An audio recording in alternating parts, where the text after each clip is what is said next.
လူတယောက်က အဖေတယောက်ကိုတားတယောက်ကမိတယ်သားတို့ရဲ့လူတန်မှုဆိုတာဘာလို့အဖေကကြောက်တုံကြီးတတုံပေးလိုက်မင်းလူတန်မှုသိချေအဲ့ကြောက်တုံကိုဈေးမှာသွားရောက်အဖေရဲ့ဒီကြောက်တုံကြီးကျွန်တော်ဈေးသွားရောက်ရီးစရာဖြစ်မှာပေါ့ဟုတ်ပါဘူးသွားရောက်ကြည့်ပါဒါပေမဲ့မင်းအဲ့ကြောက်တုံကိုမရောင်းလာနဲ့တော့โอเคကျွန်တော်မရောင်းလာပါသူအဲ့ကြောက်တုံကြီးကိုယူသွားတယ်ကြောက်တုံကိုဈေးအရှိမှာချတယ်သူမြတ်ကော်ဖီတို့ရောင်းတဲ့အသားငါးရောင်းတဲ့အရှိမှာကြောက်တုံကြီးကိုချပြီးရောင်းတော့ဘသူကဝယ်မှာတော့ယူနေလားလို့ပြောမှာပေါ့ဒါပေမဲ့သူ့ကိုတနာတဲ့မိမတယောက်ကလာကြည့်ပြီးတော့ဘာလို့လာတော့ဒီကြောက်တုံကိုရောင်းတော့ကြောက်တုံရောင်းတော့ဘသူကဝယ်မှာတော့ဒါပေမဲ့နင့်ကတနာလို့နင့်ကြောက်တုံကိုထားခဲ့တော့နင့်ကနှစ်ကြက်ပေးမယ်ဟောဒီကြောက်တော့ငွေနှစ်ကြက်တန်သွားတဲ့သားတို့နှစ်ကြက်တော့ပေးလိုက်ချင်ပြီဒီကြောက်တုံကိုပေးလိုက်ချင်ဒါပေမဲ့သူ့အဖေပြောတယ်မရောင်းနဲ့ဆိုတာသူအိမ်ပြန်သူ့အဖေသူဝမ်းသာအားရပြောတယ်အဖေရဲ့ဒီကြောက်တုံကိုနှစ်ကြက်တောင်ပြီးနေတာရောင်းလိုက်ချင်တာအဖေမြောင်းနေဆိုမရောင်းခဲ့တာငါသား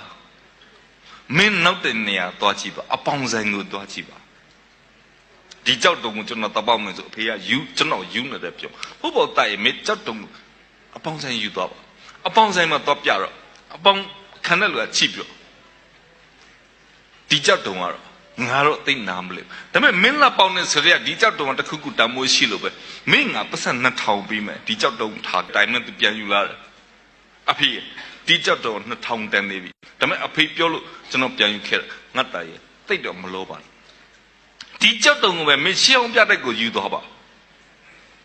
အဖေရဲ့ဒီကြောက်တုံကြီးကိုရှင်းအောင်ပြတဲ့ယူသွားကျွန်တော်ယူတယ်လို့ပြောဟုတ်ပါတာရဲ့မင်းယူသွားကြည့်ပါအဲ့ကြောက်တုံကိုပဲရှင်းအောင်ပြတဲ့ကိုယူသွားပါတယ်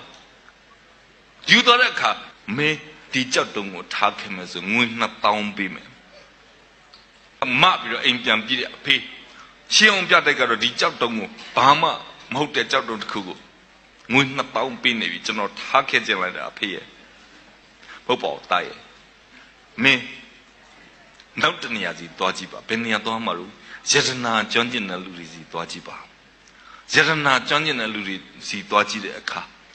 ယတနာကျွမ်းကျင်သူကကြည့်ပြီးတော့ဒီကြောက်တုံကတန်ဖိုးမဖြစ်နိုင်တဲ့ကြောက်တုံဖြစ်နေတယ်အဲ့တော့မင်းတောင်းတော့ပတ်စံငါပေးပါမယ်300လား3000လားငါပေးပါမယ်တုံမဲ့လူသဘောထိုင်တော့နှစ်ချက်တန်တဲ့နေရာမှာပဲနေရမယ်2000တန်နေရာမှာနေမယ်ဆိုရင်တော့2000တန်ပဲဖြစ်မယ်